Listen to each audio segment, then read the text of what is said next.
ഇന്ന് ഞാൻ വന്നിട്ടുള്ളത് ഒരു കൽത്തപ്പത്തിൻ്റെ റെസിപ്പിയുമായിട്ടാണ്. ആദ്യം തന്നെ 1 കപ്പ് പച്ചരി 4 മണിക്കൂർ കുതിർത്തി വെക്കുക.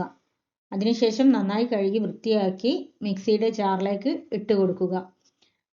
അതിനുശേഷം നമ്മൾ 1/4 കപ്പ് ചോറ്, ആവശ്യത്തിന് ഉപ്പ്, 1/4 സ്പൂൺ ചെറിയ ജീരകം, ഏലക്കപ്പൊടി ഉണ്ടെങ്കിൽ പൊടി ഇട്ട് കൊടുക്കുക. ഞാനിവിടെ പൊടി ഇല്ലാത്തത് കൊണ്ട് കുരു മാത്രമാണ്, തൊലി കളഞ്ഞിട്ട് ഏലക്കക്കുരു മാത്രമാണ് ഇട്ട് കൊടുത്തത്. അതും ചേർത്ത് കുറച്ച് വെള്ളത്തിൽ, അറിയാൻ പാകത്തിന് മാത്രമുള്ള വെള്ളം ചേർത്ത് നന്നായിട്ട് അടിച്ചതിന് ശേഷം നമ്മൾ അതൊരു പാത്രത്തിലേക്ക് മാറ്റിയതിന് ശേഷം ശർക്കരപ്പാനി, നല്ല ചൂടോട് കൂടിയിട്ടുള്ള ശർക്കരപ്പാനി, അതാണ് നമ്മൾ ഇതിലേക്ക് ചൂടോടുകൂടി തന്നെ ഒഴിച്ച് നന്നായിട്ട് മിക്സ് ചെയ്തെടുക്കണം. നന്നായി മിക്സ് ചെയ്ത് കട്ടയൊന്നും ഇല്ലാണ്ട് മിക്സ് ചെയ്തെടുത്തതിന് ശേഷം നമ്മൾ അതിലേക്ക് 1/4 സ്പൂണ് അപ്പക്കാരം ഇട്ട് കൊടുക്കുന്നുണ്ട്. ബേക്കിംഗ് സോഡ 1/4 സ്പൂൺ ഇട്ട് കൊടുക്കുന്നുണ്ട്. അതും ഇട്ട് കൊടുത്ത് നന്നായിട്ട് മിക്സ് ചെയ്ത് കൊടുക്കുക.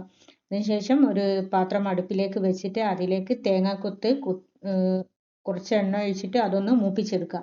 അതൊന്ന് മൂത്ത് വരുമ്പോൾ അതിലേക്ക് ചെറിയ ഉള്ളി, ചെറുതായി കട്ട് ചെയ്ത ചെറിയ ഉള്ളിയും നമ്മൾ ചേർത്ത് കൊടുക്കുന്നുണ്ട്.